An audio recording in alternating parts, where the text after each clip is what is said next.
Então tá certo. Pessoal, boa tarde então a todos. Obrigada pela presença. Obrigada por quem vai assistir depois também.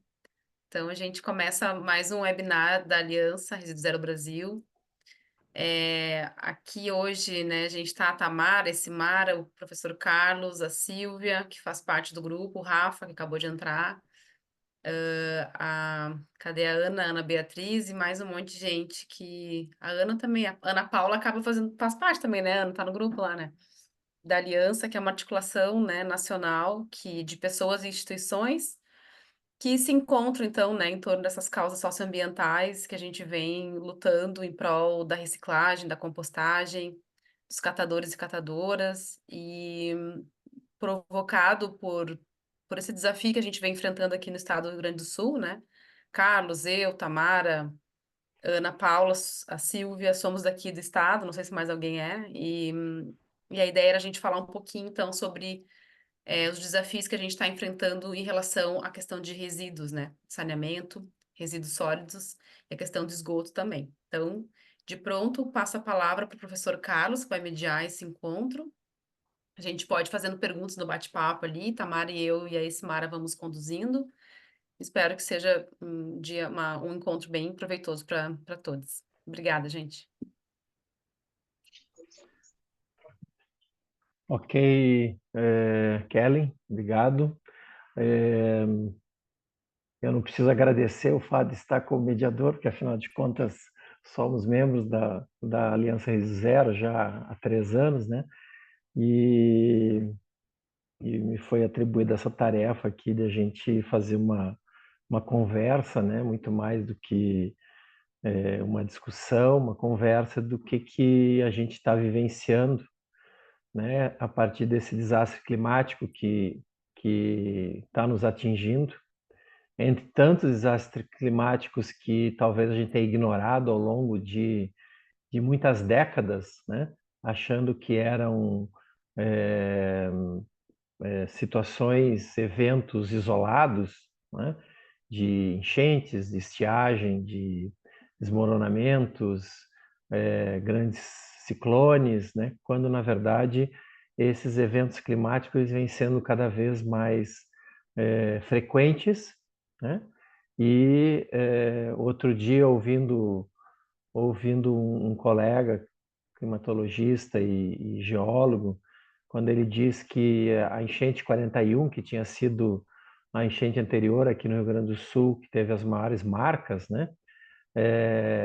Não era um evento isolado. Ali já tinha possivelmente a influência das mudanças climáticas, dessa aceleração dos processos climáticos que o ser humano contribui, afinal de contas, né, nós temos um marco na questão da presença da humanidade na Terra que se dá com a Revolução Industrial no final do século XVIII, com a mudança das fontes energéticas, né, de fontes de biomassa renovável para a fonte fóssil, né, carvão, petróleo, gás natural, e a gente começa a ter eventos, né, e também, ou eu poderia puxar um pouco a história, onde estava conversando com o secretário de Meio Ambiente de São Leopoldo, ex-secretário, na verdade, quando diz que, na verdade, quando os imigrantes vieram para o Rio Grande do Sul, e aí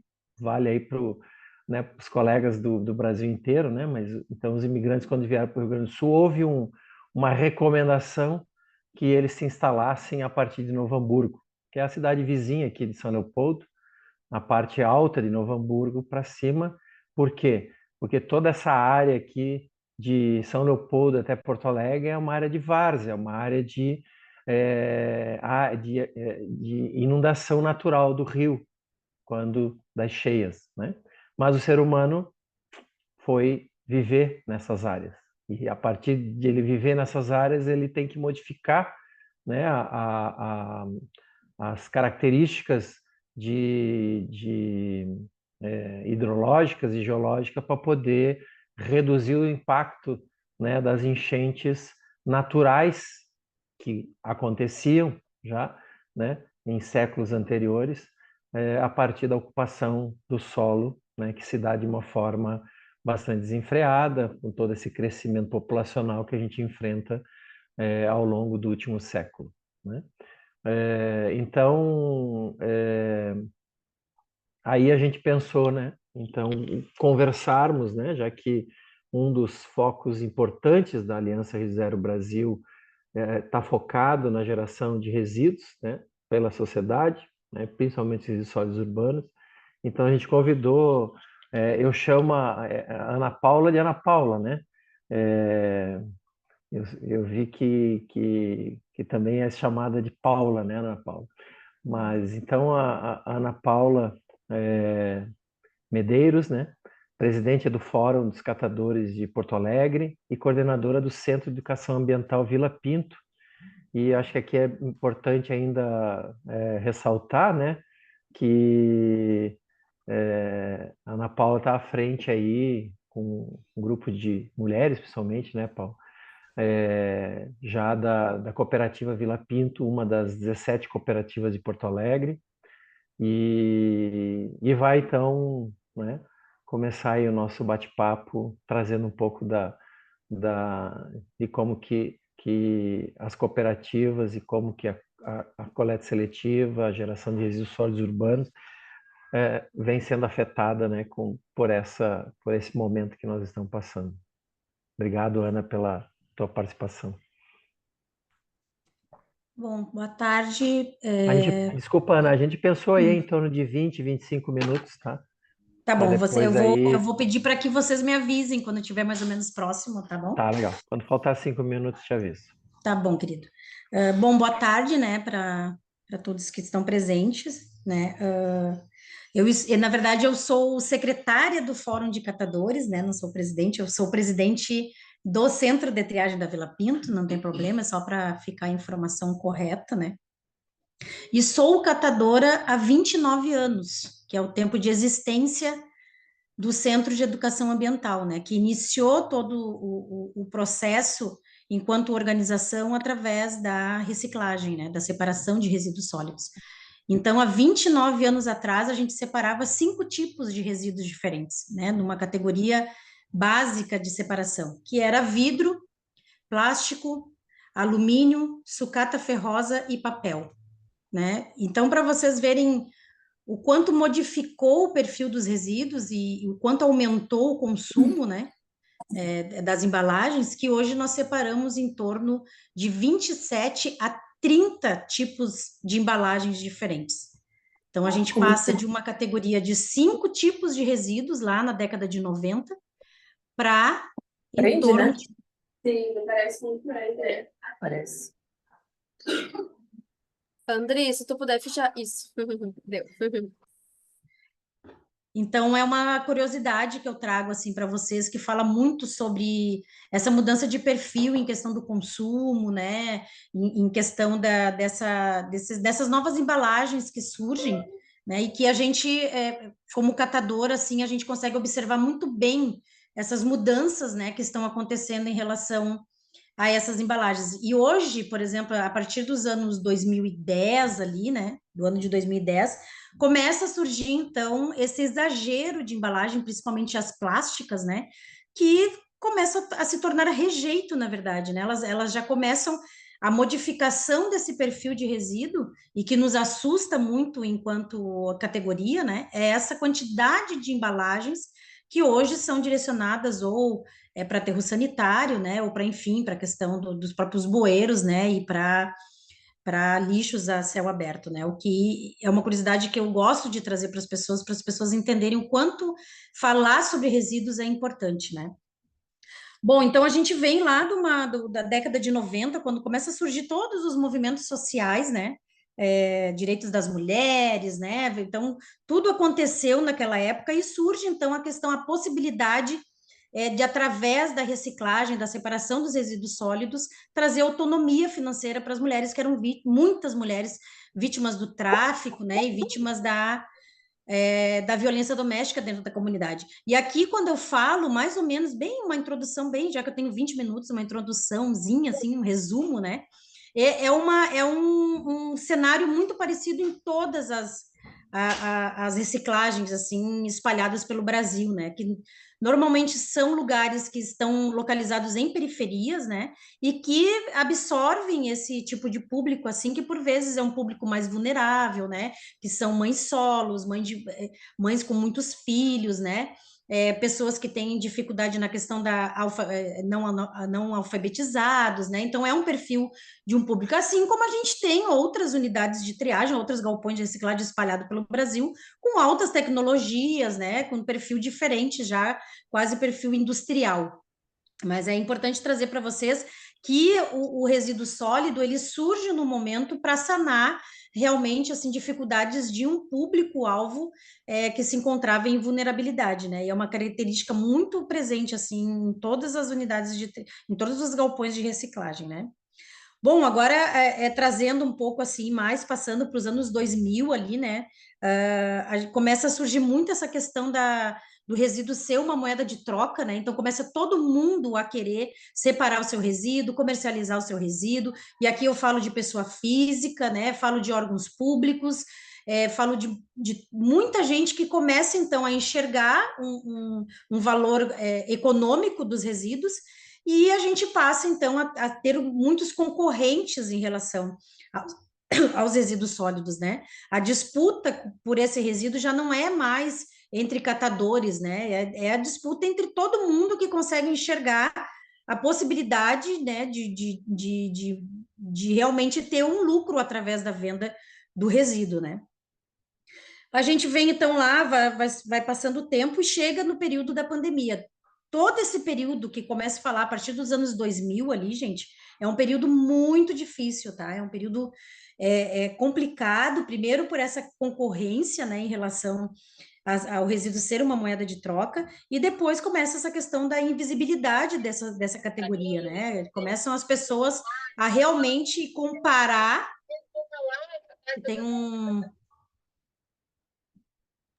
realmente começam as pessoas a comparar, né? O resíduo sólido ele já começa a ficar com esse perfil muito misturado, uma característica muito assim comum, e a gente começa de novo com esse problema na questão da invisibilidade dessa categoria, né?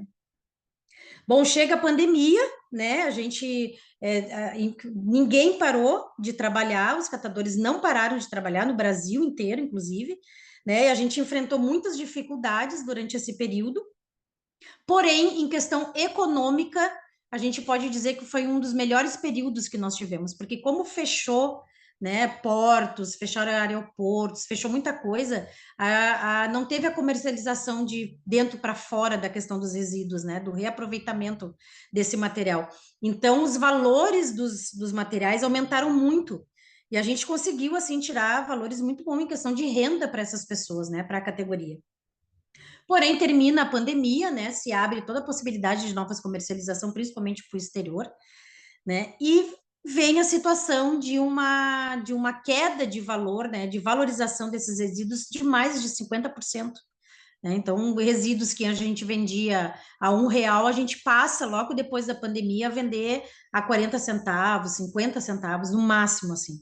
Né? E aí a gente tem uma queda muito grande, desistência muito grande desses trabalhadores dentro desses espaços, né? E para quem resistiu e ficou, a gente começa então com uma precariedade muito grande, né? Uma precariedade que já acompanha há muitos anos esses espaços, mas que passa pós-pandemia a ser uma situação assim de calamidade mesmo, né? De questão de segurança, de saúde pública, né? Em relação a esses trabalhadores que estão dentro desses espaços, né? Bom, setembro de 2023, então, começa toda essa questão da climática, né, no Brasil como um todo, e, mais uma vez, é afetado a categoria, né, através das suas estruturas físicas, dos seus galpões de reciclagem, né. Lá em setembro, a gente começa a ter esse período horrível que a gente está passando até o momento, né, que é a questão de algumas unidades de triagem ficarem destelhadas, né, e não ter condições de trabalho, a gente perde aí metade desses trabalhadores dentro dessas estruturas, né, e a gente recorre, então, assim como muitas pessoas afetadas em 2023, a gente recorre, então, à prefeitura através de um benefício social para quem continuasse no trabalho, né, pudesse, então, ter essa renda, né, essa complementação de renda para que a gente pudesse continuar a executar o nosso trabalho. Uma informação importante que eu gostaria de trazer aqui, né, é que toda essa prestação de serviço, 29 anos, por exemplo, como catadora, e a gente nunca foi pago por essa prestação de serviço que a gente entrega para o município, por exemplo, né? Então, a gente tem um período ali em que a valorização era muito grande do resíduo, a gente comercializava e a gente recebia muito bem, né? Quando começa todo esse histórico do qual eu contei para vocês, e da desvalorização desse resíduo, né? A gente começa a enfrentar e começa realmente a movimentar essa importância, né, do pagamento pela prestação de serviço que a gente executa para o município, né? Hoje, então, a gente tem aí um número de 394 trabalhadores em UTs, né, desde o ano passado, de setembro para cá. Como eu falei, diminuiu a metade desses trabalhadores devido ao pós-pandemia, né, e por todas as situações que eu também comentei. A gente tem aí um número de 3 mil catadores informais em Porto Alegre, que são aqueles catadores, né? Isso através de um cadastro que o Movimento Nacional tem. Ainda falta informações em relação a esse censo, né? Então, são 3 mil trabalhadores que estão em situação de carrinho, de carroça, né? Ou até mesmo aqueles que fazem a catação através de sacos, né? De carrinho de supermercado, né? Então, esse é o número mais ou menos aproximado que nós temos no município de Porto Alegre, né? Acho que tem um. Acredito que tem um telefone ligado, pessoal. Deu. A gente vai E a ver gente. aqui. E hoje eu atualizei aqui até com o Movimento Nacional, né? A nível Brasil, nós temos 28 mil catadores e catadoras que se autodeclaram através, esse registro está através do CAD único, né?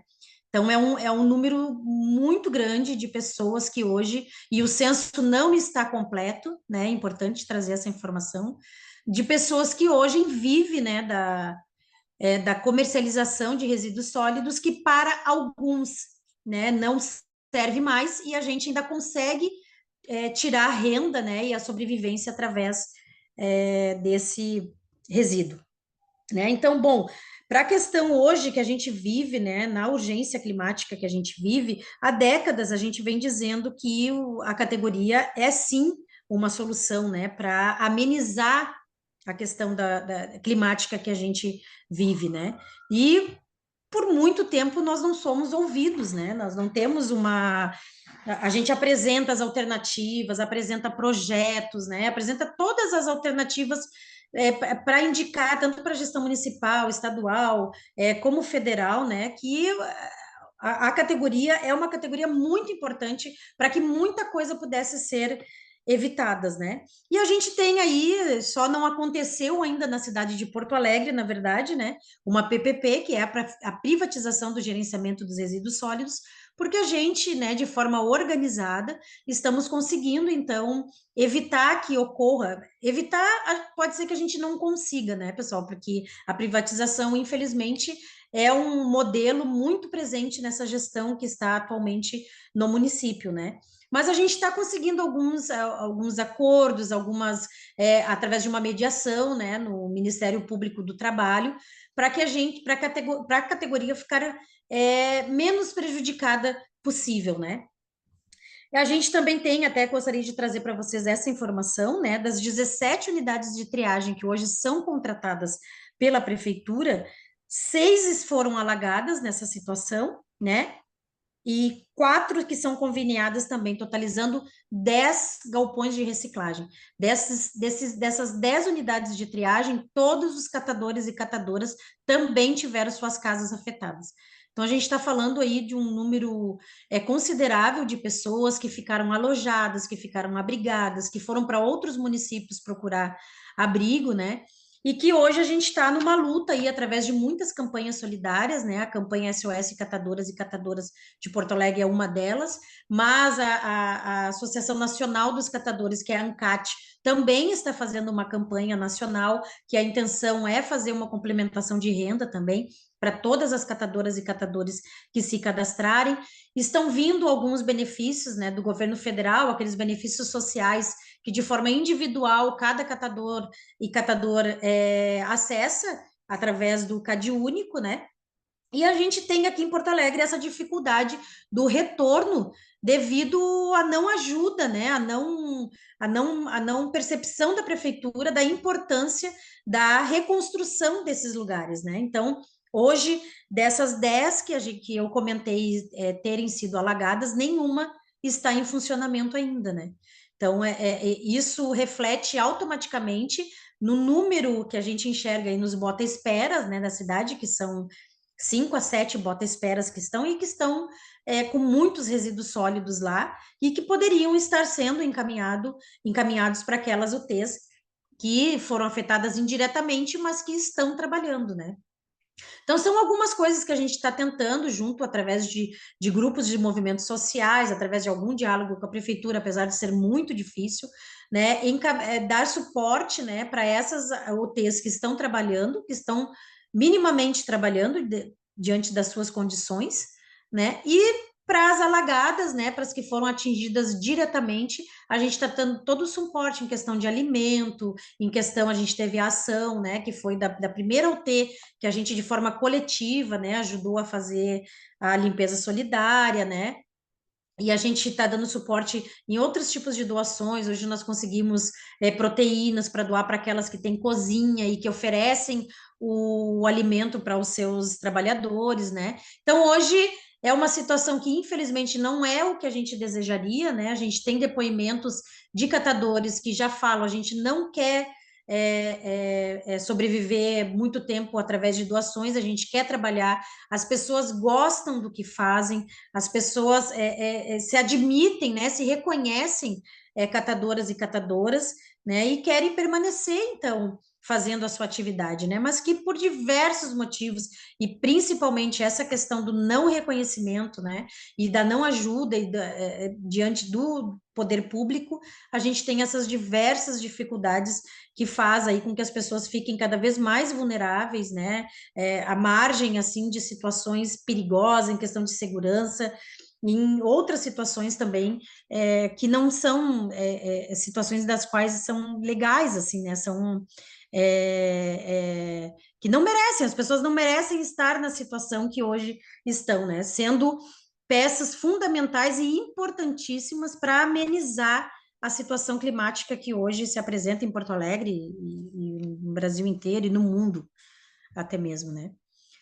Então, acho que eu trouxe aqui um monte de informação, claro, eu teria detalhes, assim, ainda para poder compartilhar aqui, né? Mas é muito obrigado por terem colocado aqui a campanha, né, do SOS Cooperativas de Porto Alegre, né? E fico aqui à disposição, então, para a gente tocar ainda esse bate-papo sobre, se tiverem curiosidades, se tiverem perguntas, questionamentos, se quiserem saber informações ou de alguma forma eu puder, assim, ajudar, né? Que puderem, de alguma forma eu puder ajudar para seguir aí ajudando todo esse pessoal. Muito bom te ouvir sempre, né, Ana? Obrigado. Eu me intrometi, cara, senão eu só ia comentar que eu mandei aqui no chat, né, o Instagram do CEA Bom Jesus, que é coordenado pela Paula. Então, caso queiram saber mais sobre a campanha, apoiar, né, a campanha aceita tanto recurso financeiro quanto também doação de itens. Então, fica aí a sugestão para que conheçam. Pronto, Paula. Pronto, Carlos, parei de me intrometer, que não tô mediação. Tá bom. Bom, vamos. Nós estamos com um probleminha aqui que a nossa outra palestrante não estamos conseguindo contato com ela, então espero que não seja nenhum problema sério, né, que tenha acontecido, mas vamos dar continuidade aqui na conversa com a Ana Paula. Ana Paula, se eu não estou enganado, Porto Alegre tinha, ou teve nos períodos que tu até comentou assim de difícil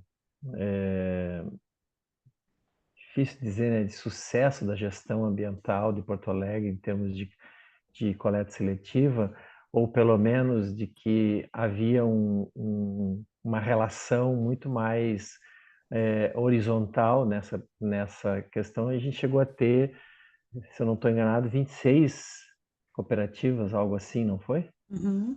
É em torno desse número. Né? Em torno desse número. Entre E isso, hoje são 17. entre isso contando entre UTs contratadas e informais, né? Uhum. Então, isso, na verdade, é um panorama que a gente precisa também olhar para trás, esse histórico, né? Talvez os colegas de fora do estado não tenham esse conhecimento, mas Porto Alegre tem coleta seletiva, vamos me ajudar aí, né? Há 35 anos, mais ou menos, né? Exatamente, exatamente. Então, lá em 89, né, se iniciou esse processo, né, e creio eu que foi um dos primeiros locais no Brasil com coleta seletiva, né, dentro dessa perspectiva de formação de cooperativas de catadores, né, e hoje a gente vê que há uma redução bastante grande, né, não só do número de cooperativas, mas também da quantidade que chega nas cooperativas para triagem efetivamente, né, Ana Paula? Exatamente, Porto Alegre foi um modelo para o mundo, na verdade, da questão do projeto de coleta seletiva, né? Foi uma capital, inclusive, premiada por isso. O Centro de Educação Ambiental também foi premiado pelo projeto que iniciou na mesma época, né, aqui na comunidade da Bom Jesus, e fomos representados, inclusive, pela nossa presidente na época, Marli Medeiros, em Hannover, na Alemanha, como um projeto inovador, né, social, dentro de uma comunidade, né, tirando através da reciclagem, né, da separação e triagem dos resíduos, a sobrevivência, que na época, para vocês terem noção, nós tivemos aqui 250 pessoas trabalhando, era um turno, era 24 horas esse local, eram 250 trabalhadores, e hoje nós estamos com 35 famílias, né? Então, para vocês verem que o perfil, historicamente, ele vai mudando muito, né, por vários fatores, né? Então, isso são informações interessantes da gente trazer e da gente trocar para ver o quanto hoje se banaliza essa questão dos resíduos, né? O fato de passar de 5 tipos de resíduos para em torno de 30 é um negócio que fala muito sobre essa questão do consumo, né? De um consumo exagerado, de uma coisa. Tudo se tornou muito. Banalizou muito essa questão, né? Do resíduo. Uhum. Bom, eu poderia estar aqui conversando direto com a Ana Paula, né? Mas eu queria abrir aí para o. Eu vejo que no chat não tem nenhuma pergunta, mas se alguém quiser é, é, falar aí, fazer alguma pergunta para Ana Paula, por favor, se identifique daí com.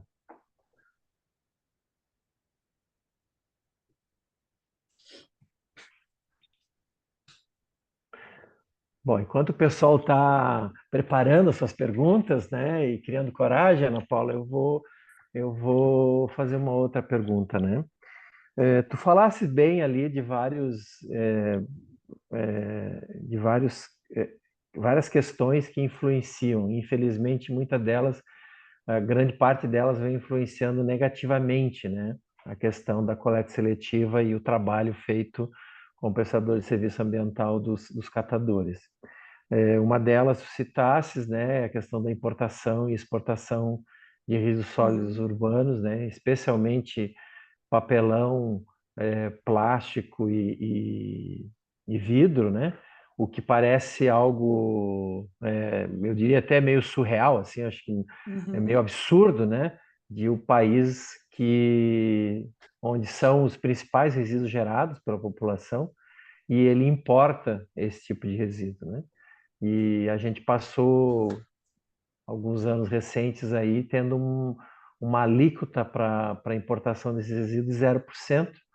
No ano passado, alguns deles aumentaram para 18%, mas alguns também continuam em 0%, né? Como é que isso, o movimento dos catadores, vocês enxergam essa problemática? Porque a maioria das pessoas não sabem, né, dessa situação, por mais que ela não seja grandes quantidades, mas como o Brasil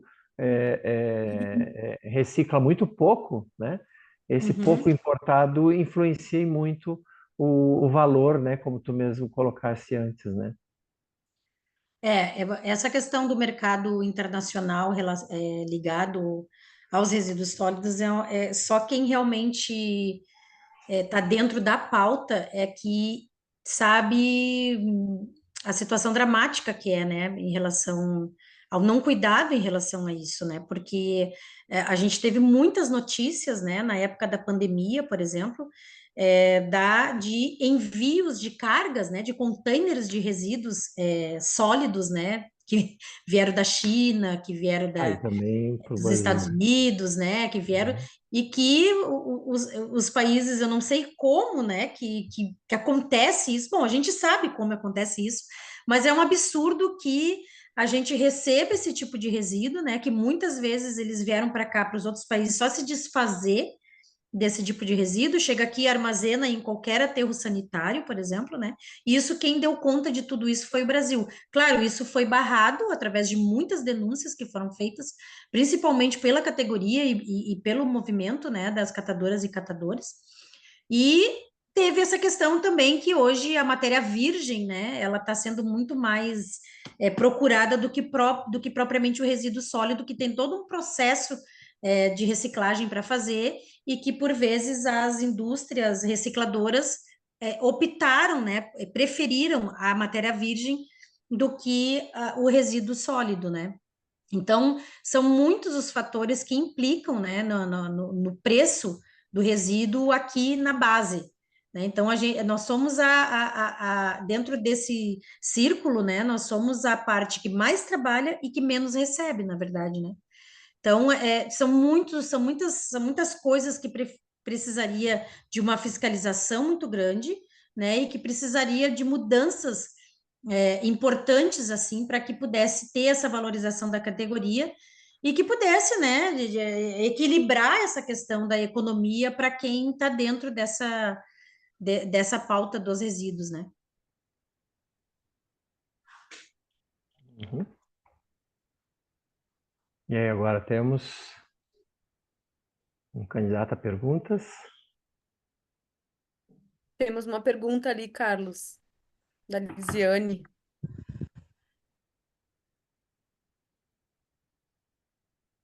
Tô vendo aqui o chat, tá? A Lisiane Sim. comenta, né? O que influenciou essa desvalorização dos resíduos? Como aconteceu isso nos últimos anos?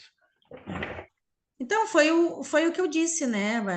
O resíduo, ele passou a ser uma moeda de troca, né? E aqui a gente está falando de uma quantidade muito grande de resíduos e de resíduos com valor, né? Dentro da categoria do papel, por exemplo, papel branco, né? Então, a gente vê hoje órgãos públicos espalhados por todo o Brasil vendendo o seu resíduo, né? Eu fiz uma pesquisa dos relatórios de sustentabilidade em 2021, início de pandemia, ou meio da pandemia, aonde o Tribunal de Justiça, e eu não tenho problema nenhum de abrir aqui esse dado, né? Onde o Tribunal de Justiça, que é alocado aqui na cidade de Porto Alegre, teve uma venda, né, no final de 2021, a maioria dos seus trabalhadores em home office, e ainda assim gerou, né, uma venda de papel branco no total de 321 mil reais, né? Então, é muita grana para um órgão, né, que na verdade deveria encaminhar esse valor, pelo meu entendimento, né, deveria encaminhar ou o resíduo ou o valor para a categoria das catadoras e catadores, né?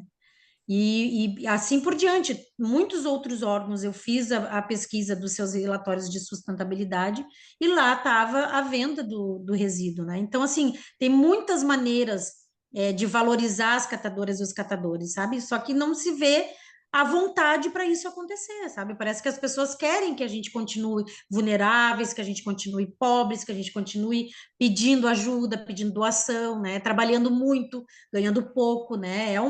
Eu vejo pela sociedade assim que as pessoas realmente querem que a gente continue nesse cenário que a gente está, sabe? Porque as alternativas para isso mudar, elas existem, contratação pela prestação de serviço, encaminhamento dos resíduos pelos órgãos públicos, né? Tem várias alternativas que podem mudar esse cenário da categoria das catadoras e catadores. Só que a gente não vê essa intenção disso acontecer.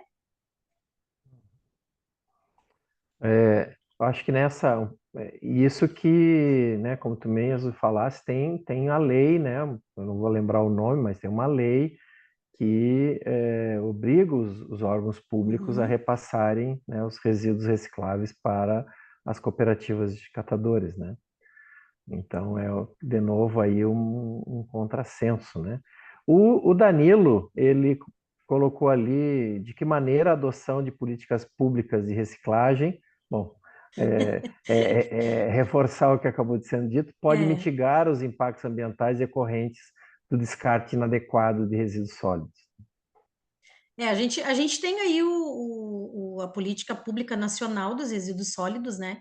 Que infelizmente nunca foi cumprida, ela foi feita, mas ela foi rasgada, né? Porque ela não tem tudo que existe dentro da Política Nacional dos Resíduos Sólidos não se cumpre, né? E um exemplo, esse é o dos órgãos públicos, é dos próprios municípios, né? Que acho que não tem a obrigação com a categoria, que acho que não tem a obrigação de uma política municipal de cuidado com o gerenciamento de resíduos sólidos, né? Então, as políticas públicas, elas existem, mas elas existem no papel, elas não são cumpridas, né? E não existe, a gente acessa o Ministério Público há muitos anos, né? E a gente entende que o Ministério Público, por exemplo, é um órgão fiscalizador, né? E por que que não ocorre essas fiscalizações? Por que que não se tem a mudança, né? A exigência de que as pessoas cumpram as políticas públicas, né?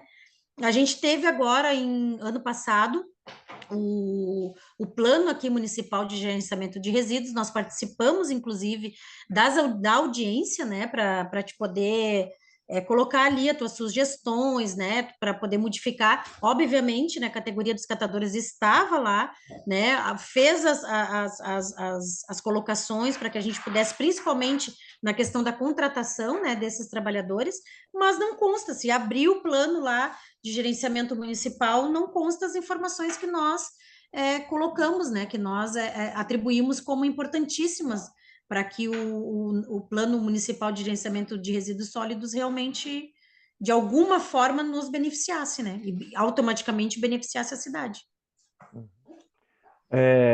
A Viviane entrou, tá? Mas eu acho que rapidamente tem mais duas perguntas, né?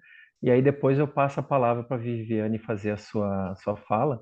O Adriano, lá da Bahia, inclusive nós temos aí colegas, né? Santa Catarina, Ceará, Bahia, São Paulo. E o Adriano pergunta, Ana Paula, como vocês fazem em termos dos resíduos sólidos, embalagem de água sanitária, embalagem de iogurte, manteiga, margarina e demais embalagens plásticas que não são tão comuns para, eu diria, reciclagem, né? E reutilização. Sim. Todos os resíduos que foram citados ali pelo Adriano são recicláveis, né? Inclusive, esses tipos de polímeros ali, que são os que são feitos, essas embalagens, hoje os que têm mais valor, né? A gente tinha, há 10 anos atrás, 5 anos atrás, a gente tinha um PET, né? Como o topo dos plásticos, né? E hoje, exatamente esses resíduos que o Adriano menciona ali, são os que têm uma melhor valorização, né? Então, todos os resíduos ali citados, eles são comercializados, né? E não tem problema algum. Que eu acho que mais ou menos é o que eu estou entendendo que o Adriano está perguntando, né? Como que faz se vir resto de coisas nessas embalagens, né? Então, o que a gente pede para a população, e a gente recebe muitas visitas aqui no Centro de Educação Ambiental, é que as pessoas se preocupem com o excesso que tem nas embalagens, né? Não precisa lavar, a gente não orienta as pessoas a lavar, porque a lavagem automaticamente ela vai contaminar a água que tu tá fazendo aquela lavagem, né? E o importante é que se tire o excesso. Todo o excesso em embalagem realmente para nós é um problema, né? Porque daí ele contamina todo o resto que tu encaminhar para reciclagem. E traz os vetores, né, para dentro da cooperativa, né? Exatamente, exatamente. Inclusive, isso é uma informação importante de trazer, né, professor Carlos, porque hoje o perfil que a gente está recebendo pós-enchente de perfil de resíduo, é um resíduo muito contaminado, né? É um resíduo que está vindo. E a gente entende o que está acontecendo, porque, por exemplo, né, os bairros que a coleta seletiva traz para nós os resíduos são bairros que a maioria absorveram outras famílias, as casas absorveram outras famílias, né? Então, em casas onde tinham 5 membros, dentro dessa família, hoje comportam 15, 20 pessoas, né? Então, eu fico imaginando como é que é a situação dessa família, pensando, né, numa separação adequada. Ou não acontece, ou acontece de forma errada, né? E isso está refletindo muito nas UTs em Porto Alegre, que ainda continuam fazendo o seu trabalho de forma precária, mas continuam fazendo, né? Outra questão que A a gente está própria observando. segregação pelas pessoas piorou, né? Piorou muito, muito. A gente Esse, teve um retrocesso em 30 dias, né, que já tinha melhorado muito, assim, em questão de consciência ambiental, né? E que em 30 dias deu uma reviravolta muito grande, né, no perfil que a gente está trazendo. Por exemplo, a gente tem grandes containers aqui onde a gente coloca o nosso rejeito, que é o que vai para o aterro sanitário, né? Então, só para vocês visualizarem, que não vai adiantar eu falar muito sobre tamanho, metros cúbicos, por exemplo, né? Mas vocês imaginem um grande container, né? E esses containers a gente enviava em torno de 2 a 3 containers mensalmente para o aterro sanitário, que era o rejeito, que a gente não consegue reaproveitar e nem encaminhar novamente para o ciclo da reciclagem. Hoje a gente está mandando, nesses 30 dias, a gente mandou 9 containers, né? É o triplo do que a gente normalmente manda mensalmente, né? Então, o perfil desse resíduo mudou completamente pós-enchentes, né? Sem falar nessa questão, infelizmente, né, dos vetores que vêm aparecendo devido a essa mistura, né, desse resíduo junto com o orgânico, né? Uhum. Ok, estão surgindo perguntas, né? Então, como a gente não pode ficar só com a Ana, mas eu acho que tem perguntas recorrentes ali sobre exatamente essa questão, né? A professora Ana Garcia, grande parceira aí na área ambiental, o Danilo novamente, né? Sobre essa questão relacionada a incentivo, né? Então, acho que também já falou um pouquinho sobre isso, incentivo dado por prefeituras ou por outros tipos de instituições para as cooperativas melhorarem a sua situação de renda, melhorar a sua situação de trabalho, né? Isso depois da política nacional acontece ou aconteceu, ou acontece de forma muito sazonal ou rapidamente aí, Ana, para depois a gente passar para Isso, então, a Regiane. são muito poucos os municípios hoje que reconhecem esses trabalhadores e que efetuam o pagamento pela prestação de serviço, né? Porto Alegre não ocorre, por exemplo, né? Não temos esse pagamento por prestação de serviço.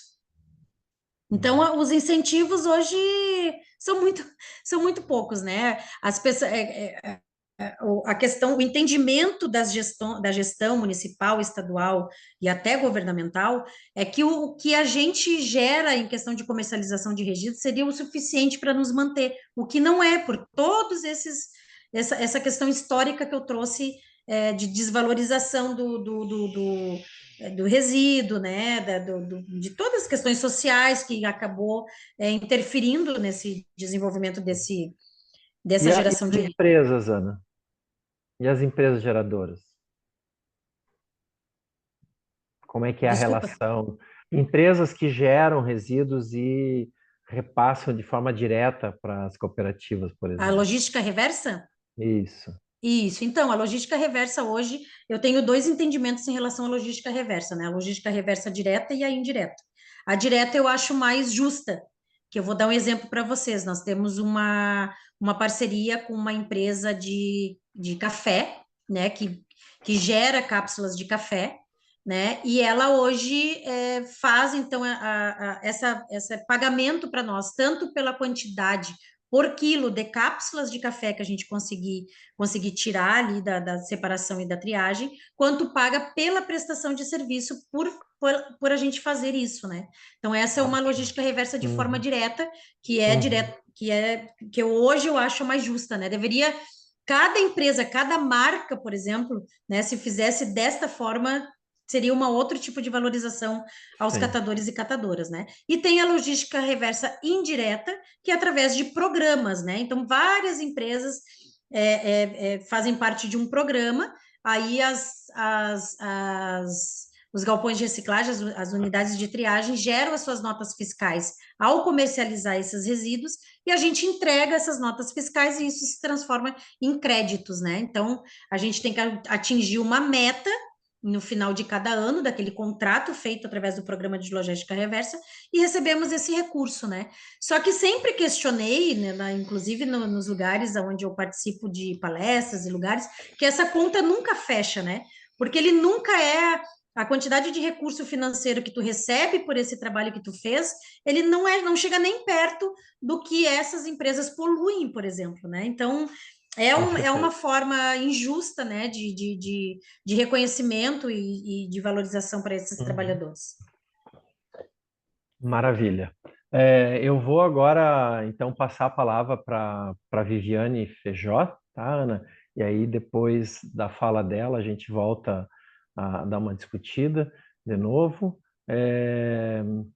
A Viviane, deixa eu só pegar aqui é bióloga, né, engenheira de bioprocesso e biotecnologia pela UERGS, e especialista e mestrado também, né, já foi diretora de operação do SEMAI, ou é diretora, atualmente é presidenta do Comitê de Bacia Hidrográfica, o Comitê Sinos, aqui no Vale dos Sinos. Então, passo a palavra para ti, Viviane, fazer a tua fala em relação à questão do saneamento e os impactos gerados aí principalmente agora nesse desastre climático que estamos enfrentando.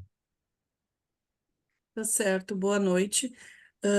Primeiro, eu preciso pedir desculpas, né? No fim, nós trocamos a agenda ali uma ou duas vezes e eu acabei não atualizando o horário e eu tinha certeza que era hoje às 19 horas. Então, peço desculpas e ainda fiquei aqui por casa fazendo algumas coisas e acabei não olhando nem celular.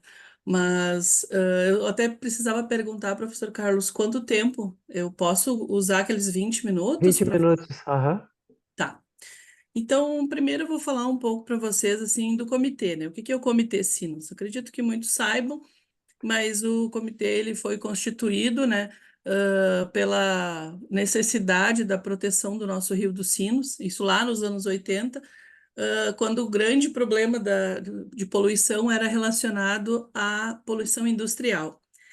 Então, tem uma participação forte e não só forte, mas foi praticamente quem organizou o movimento, né, que foi a Unicinos, e também a UPAN, né, que é a União Protetora do Ambiente Natural, e do Movimento Resler, o Movimento Resler para a Defesa Ambiental, que são duas ONGs que também tiveram uma participação importante lá naquele momento. Então, a Unicinos organizou um seminário, um simpósio, e nesse seminário, que era o SOS Rio dos Sinos, se constituiu um grupo de trabalho ali que seriam essas pessoas que participariam dessa comissão, digamos assim, desse comitê.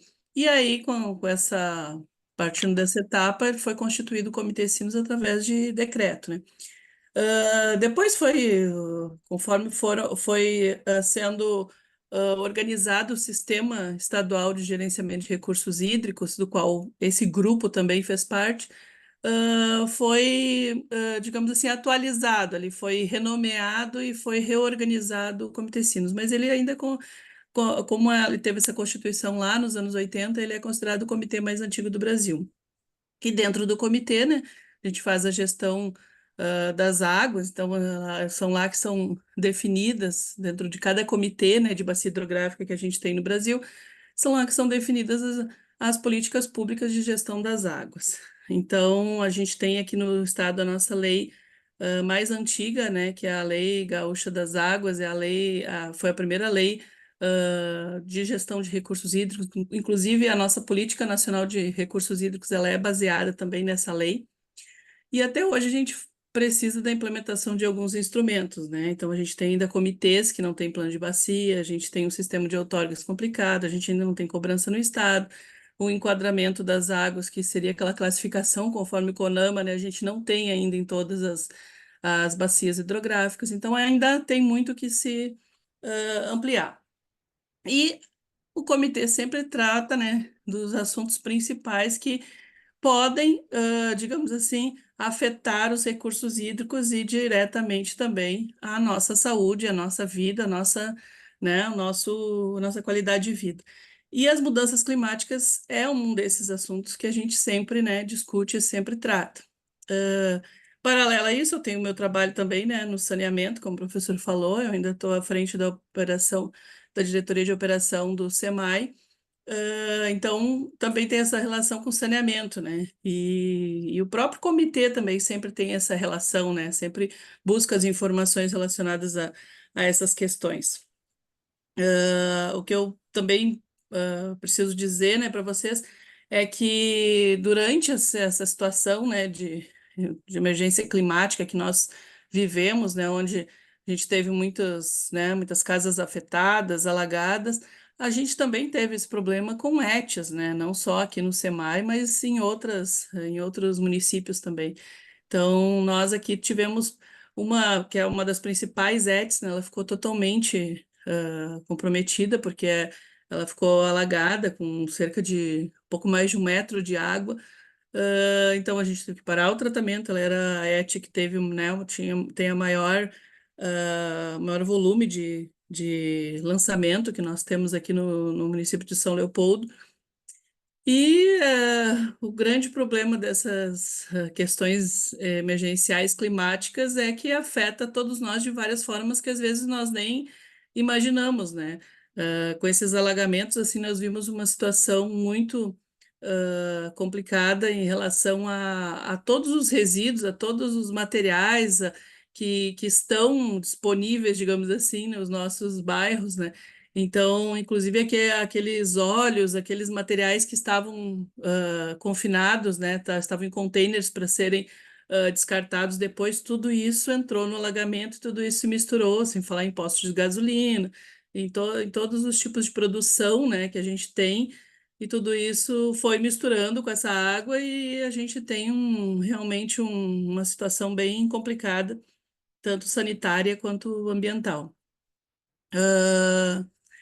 Nós chegamos a coletar e a fazer um monitoramento, né, desse material em vários pontos. A gente não consegue identificar diretamente assim no volume de água algum contaminante específico, mas em algumas regiões mais baixas, para onde esse material foi acumulando, né, a gente conseguia identificar principalmente óleos, hidrocarbonetos na superfície, né, onde a gente, no SEMAI, por exemplo, a gente nem tem equipamentos para fazer análises de alguns desses contaminantes, porque a gente trabalha com o tratamento de esgoto e com o tratamento da água, né? E aí eu acho que eu vou entrar um pouco nessa questão também, né, de o quanto se trata, né, como que a gente consegue tratar esse esgoto e tratar essa água. Todos esses contaminantes, né, que a gente viu nesse momento aí, nessa situação de inundação, a gente já tem eles no Rio dos Sinos, né, ou em outros rios aqui da região urbana, porque não há digamos assim, um total estancamento desses contaminantes nos municípios, né? A gente sabe que há descartes irregulares, a gente sabe que durante as chuvas há um carregamento de óleo das avenidas mesmo para essas regiões, né, para esses banhados, e aí, consequentemente, também para o Rio dos Sinos. Mas, assim, diante de uma situação assim de enchente, né, essa concentração se agrava por conta de tudo isso que eu falei para vocês, porque a água ela vai para pontos que estariam seguros, digamos assim, né? Mas durante o tratamento, né, os parâmetros que a gente utiliza para definir a potabilidade, nós mantemos eles sempre dentro dos limites exigidos, né, independente de que tipo de água que seja. Então surgiram até notícias assim alarmantes dizendo que haveriam corpos, que haveria risco de beber a água, mas na verdade, independente da qualidade dessa água, nós só qualquer empresa de saneamento só libera essa água tratada após ela estar dentro desses parâmetros, dentro dos limites desses parâmetros, né? E não tendo uma possibilidade de fazer essa manutenção, de manter dentro dos limites, o que que se faz? Se suspende o tratamento e se suspende o abastecimento. Um exemplo que aconteceu, assim, que eu acho que todos vão lembrar, porque foi recente, foi aquele episódio da lama, quando deu aquela chuvarada na região de São Francisco de Paula, e carreou muito material, né, dos morros, veio uma lama aqui para o Baixo Sinos, em que as operadoras trataram até um limite de possibilidade, depois tiveram que parar e simplesmente desligar as captações, né, porque não havia mais como conseguir separar o que era, digamos assim, o material suspenso daquela água clarificada que a gente precisa ter para depois fazer a desinfecção. Então, mas aí a gente, claro, vai alterar, essas questões da qualidade vão alterar a quantidade de produtos que se utiliza e até os tipos de produto, né? Quanto mais a água tiver, estiver ruim, digamos assim, estiver com problema e não estiver tão nas melhores classificações do CONAMA, a gente pode dizer assim, mais produtos são necessários para fazer com que ela seja clarificada. E aí tem outra questão também. Nós, por exemplo, na tomada do tratamento, que foi no dia 6, na segunda-feira, aqui em São Leopoldo, a gente percebeu que a alcalinidade da água, ela estava muito abaixo do que é normal. Normalmente, a alcalinidade da água bruta, ela fica em torno de 30 miligramas por litro de CaCO3, né? E ela estava em torno de 13. E isso, inclusive, foi necessário colocar menos produto coagulante para que realmente houvesse ali a coagulação e conseguisse completar o tratamento. Então, a água mudou as suas características, né? Mas aí, a necessidade de revisão desses parâmetros que eu estou falando para vocês, que garantimos que nós entregamos esses parâmetros dentro dos limites que são exigidos? Claro que sim, né? Há necessidade. A gente sabe que hoje a gente tem contaminantes emergentes, né? A gente tem uma série de contaminantes que a lei não nos cobra para que se faça esse tratamento. Então, a gente pode falar aí desde microplásticos, né, até hormônio. A gente tem alguns que a gente controla, alguns tipos de agrotóxicos, né, que estão definidos na lei, mas a gente tem muitos contaminantes ainda que a legislação não nos exige nem mesmo o monitoramento deles, né? Então, claro que precisa se avançar em relação a isso, e aí sim, também despender mais recurso para que a gente consiga melhorar as operações, né? As operações unitárias, para que a gente consiga remover esses contaminantes. Então, o que é exigido se faz, mas a gente precisa melhorar muito ainda para garantir essa, digamos assim, a questão de necessidade de saúde, né? A gente sabe que hoje se acompanha aí as questões de bioacumulação, né? E nós sabemos que a cada estudo a situação é mais agravante, né? Então a gente tem peixes tendo resultados aí, por exemplo, de microplásticos que tem no tecido, né? Hoje até em pessoas, né? Então, claro que precisamos sim avançar nesse sentido. Eu tinha feito aqui, eu fiz um roteirinho, né? Tinha colocado também para a gente falar um pouco sobre as mobilizações que a gente faz no Comitê Sinos, né? Então eu botei aqui, citei também sobre as questões da planície de inundação, né? Que eu acho que também é muito importante que a gente sempre fale nisso. A gente tem aqui na região metropolitana um estudo que é o estudo onde define essa planície de inundação. Esse estudo ele foi feito pela Metroplan, com auxílio de todos os municípios, com participação também do Comitê Sinos, né? E esse estudo ele define quais são as áreas em que o rio tem esse comportamento e que eventualmente vai ocupar, né? E aí existe uma necessidade de que os planos diretores, né, de que os municípios considerem esse estudo da planície de inundação, para que não se permita que sejam construídas casas onde há essas áreas que são áreas de alagamento. e até porque a gente precisa proteger essas áreas, né? São banhados, são áreas que a gente precisa proteger, porque é uma área natural de ocupação do rio. E até mesmo para, digamos assim, depuração desses contaminantes que a gente está falando, elas são importantes, né? Essas áreas, assim como as matas ciliares, mas também essas áreas de banhado, né? Então, a gente acompanha, né, esse estudo.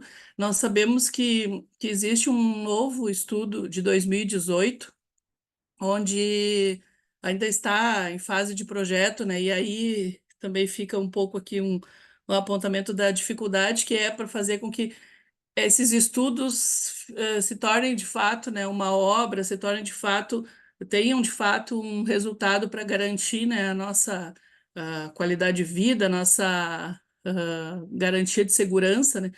Então, a gente tem da Metroplan um novo estudo desde 2018, ele ainda não está totalmente concluído, onde ele aponta, por exemplo, a elevação, né, do dique aqui de São Leopoldo em 1 metro, aponta pela ampliação de diques em Porto Alegre, por exemplo, em Canoas, e todos esses estudos são baseados na enchente de 41.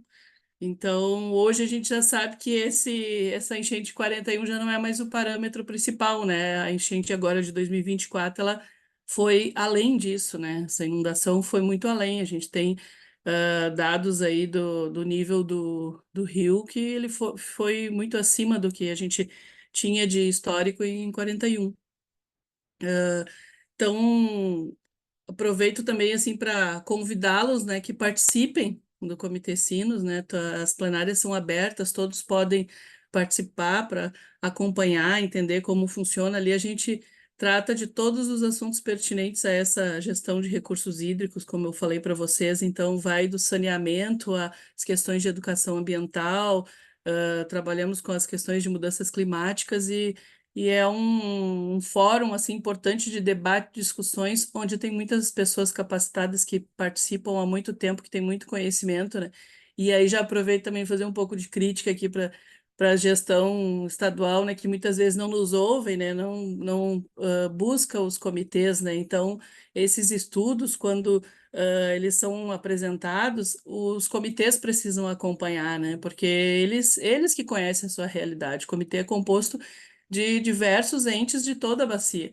Então, a gente precisa ter, eu digo agora como sociedade, né? A gente precisa ter esse respaldo do comitê também, para que a gente tenha certeza de que essas obras realmente não prejudicarão o meio ambiente, serão importantes para os recursos hídricos. O estudo é fundamental, a gente precisa ter pessoas capacitadas para fazer esses estudos. Mas, assim como existem as audiências públicas, né, a gente precisa ter esses debates nesses fóruns, porque é só assim que a gente consegue ter certeza de que vai ter realmente algo contundente que vai nos proteger, né? Professor, eu acho que eu fico por aqui e aguardo agora uns questionamentos. Ok, obrigado, Viviane. Vamos ver se não tem ainda. Então, vou eu lá. Bom, comentasses ali sobre nesse momento em que, em termos desse desastre climático que nós enfrentamos e estamos enfrentando, né? Onde a estação de tratamento de esgoto de São Leopoldo e de outros lugares acabou tendo que ser paralisada, né? E ficou embaixo d'água. Qual é digamos assim, o efeito disso, né, para uma cidade como São Leopoldo, de não estar podendo fazer o tratamento de esgoto, se significa que todo esgoto que está sendo gerado por parte da cidade que não foi afetada pela enchente, né, porque as pessoas daí continuaram nas suas casas, significa que esse esgoto também está se misturando ou estava, né, se misturando com essa água da enchente, digamos assim, né? Uhum. Uma boa parte, digamos assim, realmente estava, né? Porque se nós pegarmos ali na região da Vicentina, a gente tem várias elevatórias que fazem ali, que nós chamamos o sistema Vicentina, né? E ali nós temos essa ET que é a nossa maior ET, ela tem 16 elevatórios. Então, todas essas elevatórias, elas recebem o esgoto da região, né, aquele bairro menor, digamos assim, da Grande Vicentina, né, recebe daquela região e é encaminhado para a Vicentina. O que que aconteceu, né? Essas elevatórias ficaram paralisadas. Claro que daí com o alagamento as pessoas também foram saindo de casa, né? Foi um pouco diferente do centro, onde tem prédios e muitas pessoas ficaram, né, nas suas residências nos andares de cima, mas as pessoas foram saindo e com isso a gente entende que também diminuiu a quantidade de esgoto, né, que foi Uhum. produzida. Mas há situações, sim, por exemplo, em outras regiões ali, onde há produção de esgoto, esse esgoto deveria ser encaminhado para a Vicentina. O que que se faz? Se abre um extravasor, né, e se deixa ele para o Rio dos Sinos, que estava todo alagado. Então, a gente teve, sim, essa situação. Nas regiões alagadas, nós temos diversos poços, né, digamos assim, nós chamamos de elevatórios, que são esses poços que recebem esse esgoto por gravidade, e ali tem um bombeamento, né, tem um sistema de motobombas que leva ele, por esse elevatório, até a ET, onde vai ser tratado. Todos esses poços estavam com esgoto e se misturaram, né? A gente tem por isso que eu digo, a gente tem uma situação muito diferente do que a gente tem normalmente da qualidade do rio, Claro. porque foram empresas também, né, que tinham suas produções com químicos, ali a região da Vicentina é uma região que tem várias empresas, né, de produção, assim, de produtos químicos, tudo isso também ficou misturado, então a gente tem uma situação bem complicada. Em algumas regiões, o tratamento continuou, né? Em outras regiões, onde a gente tem outras ETs, ele continuou ocorrendo naturalmente. Uhum, uhum. Mas ali foi bem complicado. E, e qual é a previsão assim de voltar a um certo normal dessa perspectiva de tratamento e menor influência das condições do rio, tanto para o tratamento da água, né, como também a volta do tratamento de esgoto à sua normalização, digamos assim. Nós retomamos o tratamento de esgoto, só nós não estamos, digamos assim, com ele 100%, porque nós temos ainda elevatórias que estão com algum tipo de problema, né? Mas nós já retomamos, a ET Vicentina já está novamente tratando esgoto, né? Ah, ok. Já na semana passada, ainda assim que baixou ali o nível, a gente conseguiu limpar e conseguiu Uhum, retomar. Mas a gente tem elevatórias que ainda tem algum problema, né? Porque painéis foram molhados, então isso também está sendo avaliado na medida do possível de manter pelo menos uma motobomba em cada elevatória. Geralmente a gente tem uhum. duas para revezar, né? Mas a gente está com quase todo o sistema já em Quando funcionamento. fala, Acredito que mais uns 10 dias a gente consiga. quando falasse em painéis, significa que alguma dessas elevatórias se utilizam painéis solares, isso?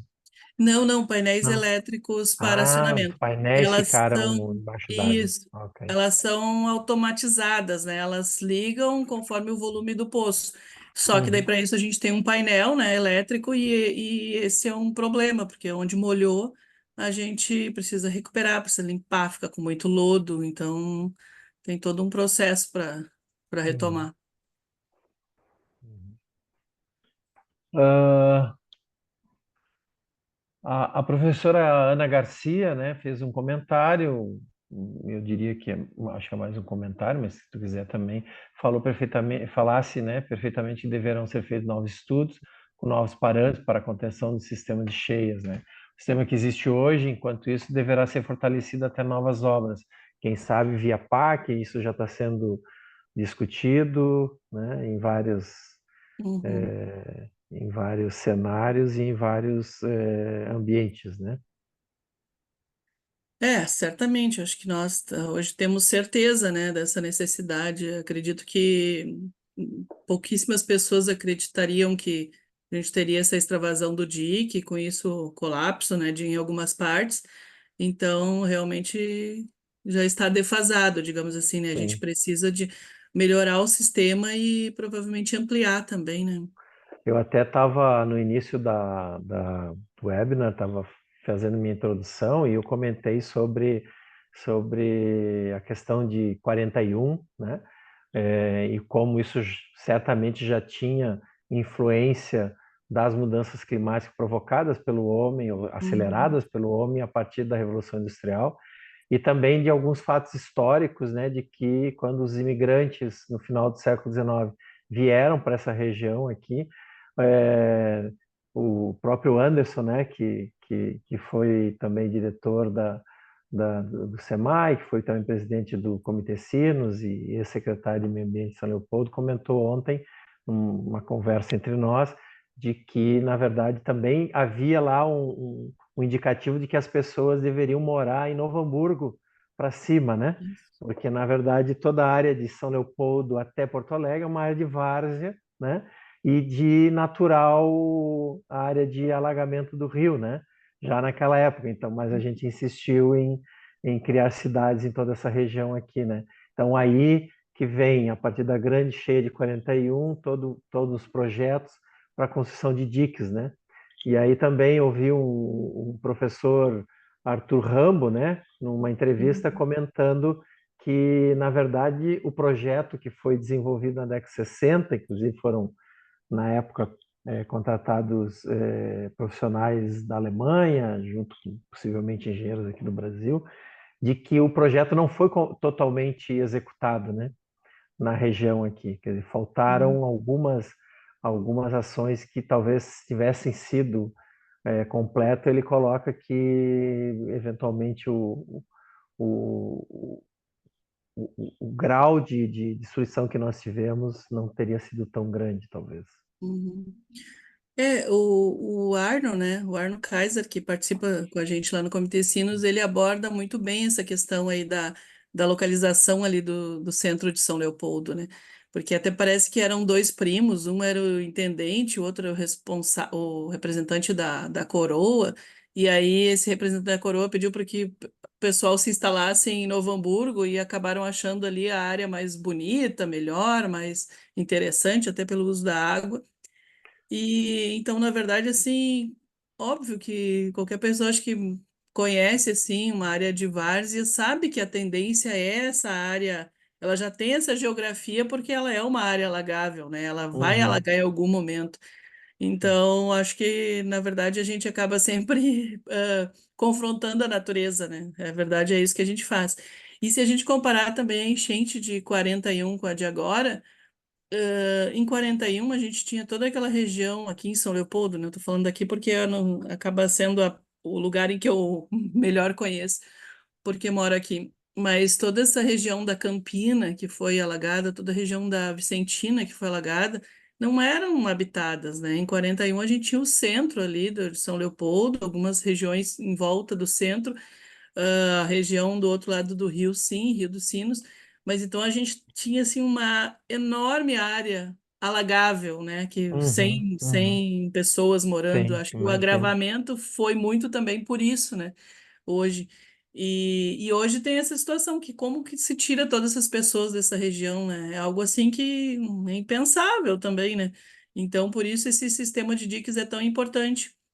E tem que, né, ser melhorado, tem que ser feita a manutenção. Eu acho que isso também é uma outra situação complicada, né, porque ele era do governo federal e aí em determinado momento foi deixado para os municípios operarem e é um gasto. Na verdade, a secretaria foi extinta, né? Num Sim, se determinado terminou. governo, algumas décadas atrás, e aí de lá para cá nunca se conseguiu, de fato, melhor organizar essa responsabilidade, né? A gente sabe que os municípios não têm, às vezes, as condições, né, de manter isso, né, porque precisa todo um manejo ali de vegetação, precisa todo um acompanhamento, e se a gente olhar, assim, para Canoas e Porto Alegre, a gente vê ainda uma situação pior, né, porque ainda há moradias em cima do dique, né, então Porto Alegre tá revendo isso agora, né, mas tem áreas ali que na região ali do Dique da Fiergs, tem pessoas que moram em cima, então só se piora a situação, né? Porque para resolver isso é muito mais complicado. Exato. E, e daí essa situação, né, de tirar essas cidades, a gente tem aqui toda a região metropolitana no entorno do Rio dos Sinos, né? É algo assim inacreditável, não tem como pensar nisso de fazer esse desalojamento, essa alteração, né? A gente vê muito isso em municípios pequenos, né? Em município, por exemplo, eu lembro quando construíram a barragem de Itá, na divisa de Machadinho, ali com Itá, a cidade foi toda relocada e fizeram uma nova Itá, como eles diziam na época. Mas é uma Uhum, cidade de 3.000 habitantes, aí é sim. algo mais fácil, né, de resolver. Mas municípios grandes como aqui, acho que a gente Acho que precisa. até pro pessoal de fora do estado, nós estamos falando só aqui na região da Bacia dos Sinos, do Baixo Sinos, né? Que, de Novo Hamburgo para até Porto Alegre, nós estamos falando em quase o quê? 2,5 milhões de habitantes, né? Uhum, E que uma boa parcela desses habitantes estão morando nessas regiões mais baixas e próximas ao sino, né? uhum. E aí são pessoas, são empresas, né? Então é Também. toda uma comunidade bem difícil de relocar. Então o que que a gente precisa? A gente precisa investir nesses sistemas de proteção, né? E eu acho que garantir que não haja mais áreas de banhado, né, Sim, áreas úmidas invadidas. Hoje invadidas as ocupadas. prefeituras já não permitem um loteamento regular, mas também tem que se preocupar com o que é irregular, né? Tem que haver uma fiscalização, tem que haver um acompanhamento, porque essas ocupações são geralmente feitas nessas áreas de proteção ambiental, que são as áreas menos, assim, que não há um dono para não permitir, né? Então isso tem que ser acompanhado pelos gestores também.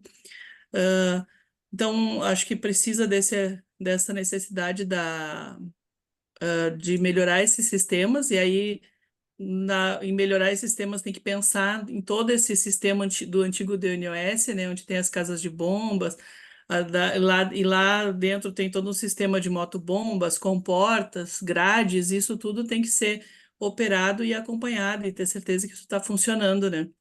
Uhum, Além disso, né, a gente tem que pensar também em outros investimentos que são mais relacionados com a área ambiental e que às vezes o pessoal não entende muito que é isso que falta, às vezes, para a gente melhorar a situação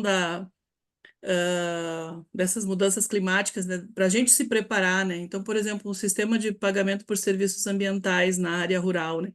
Se a gente garantisse que as pessoas não saíssem da área rural, que recebessem um valor para garantir que seus banhados, que suas matas ciliares estão protegidas. Então, a gente já vê isso em outros países, até no Brasil tem alguns exemplos, mas se a gente garante isso, pensando daí na unidade como a bacia hidrográfica e não como um município, né? A gente consegue amenizar essas questões também. Claro que foram muitas chuvas, foi uma situação, né, muito acima do que normalmente a gente tem. Mas a gente precisa pensar nisso, né? Precisa pensar em como garantir que algumas regiões possam absorver essa água e garantir que essa água volte para o lençol freático.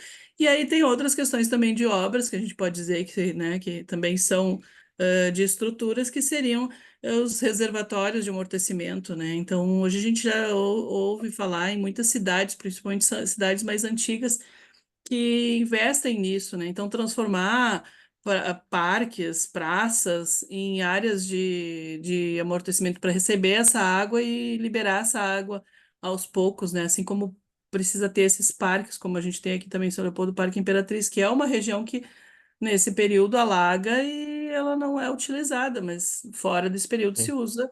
É um parque onde as pessoas podem visitar, podem, né, passar seu final de semana lá, seu dia de final de semana lá, o dia todo, aproveitar também a área ambiental.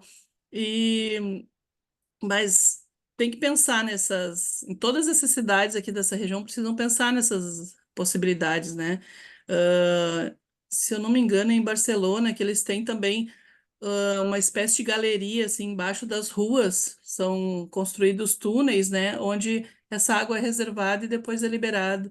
Então tudo isso são, claro que nessa parte mais baixa, se a gente pensar em São Leopoldo, por exemplo, que é uma área muito baixa, essa área já estaria, né, completamente alagada. Mas se nós não analisarmos como cidade, se não avaliar Canoas, não avaliar Esteio, São Leopoldo, mas avaliar como bacia hidrográfica, e essa água também poderia ser digamos assim, reservada em outros pontos antes, né? Mais a montante da bacia. Então, acho que são essas coisas que a gente tem que pensar daqui para frente. E nunca foi momento tão oportuno, né?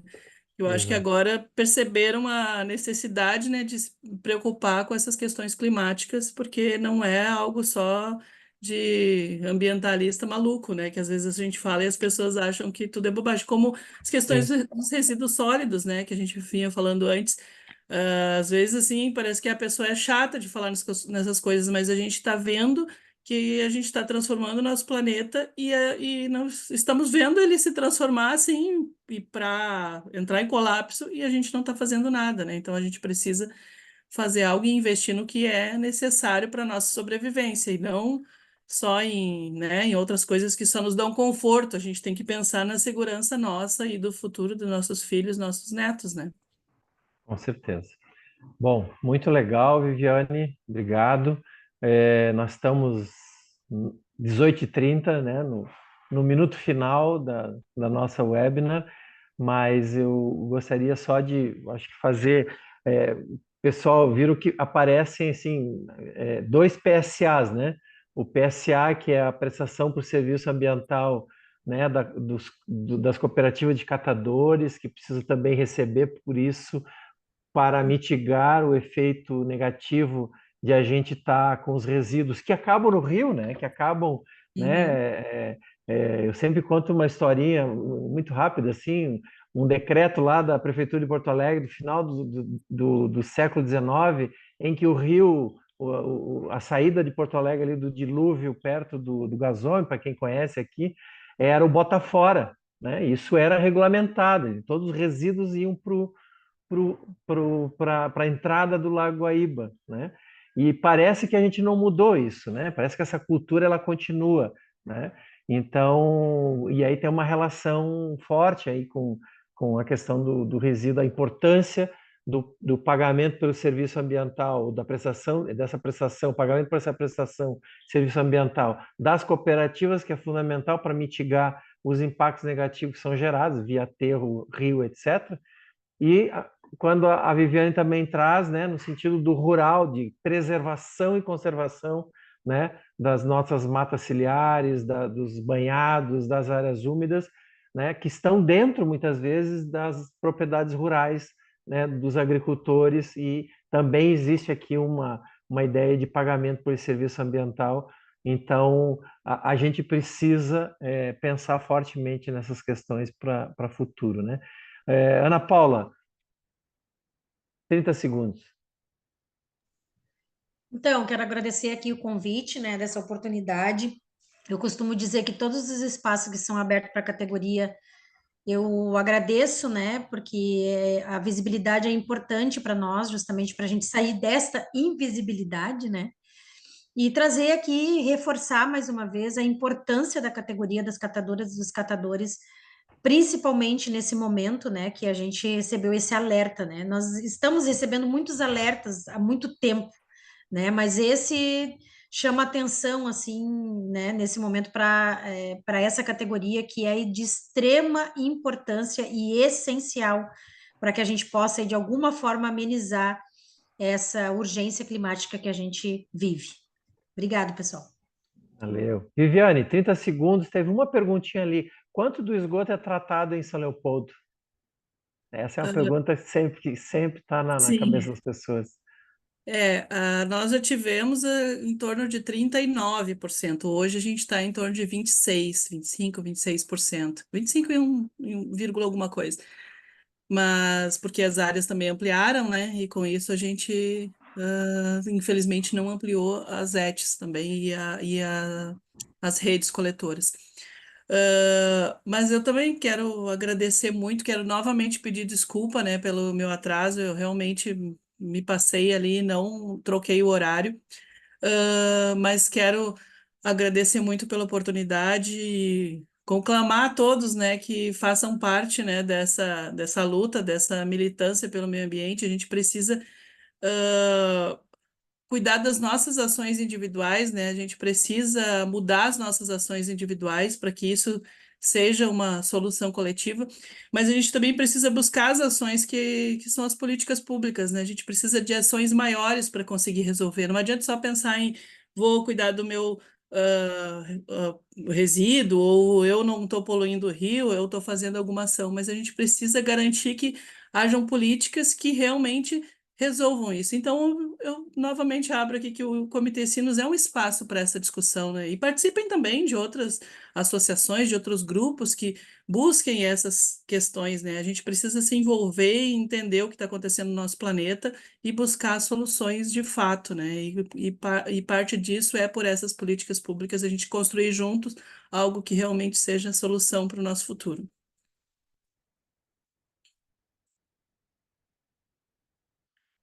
Então, Professor, seu fechado. microfone está fechado. Pessoal, vamos abrir as câmeras aí para uma fotinho final e já vou agradecendo, então, em nome da Aliança Rio Zero Brasil, Ana Paula e Viviane, né? Fantástico essa discussão, ela não termina, tem muita coisa para resolver, muita coisa que a gente precisa resistir aos tempos, né?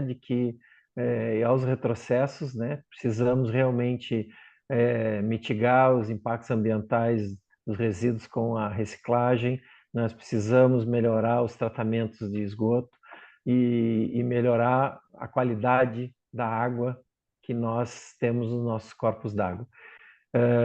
Porque tudo isso tá ligado, né? Não tem como a gente viver num planeta em que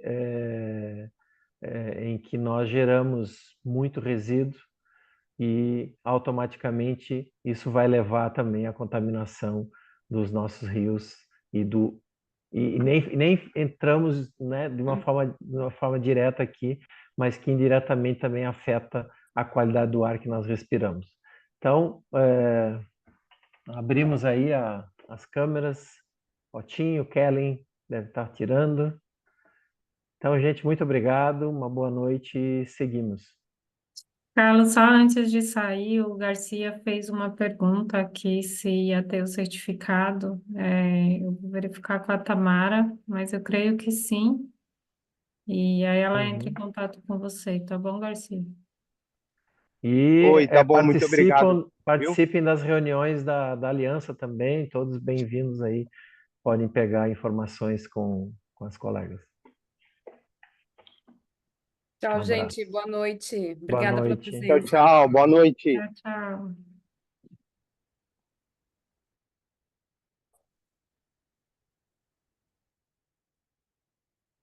Carlos Eduardo.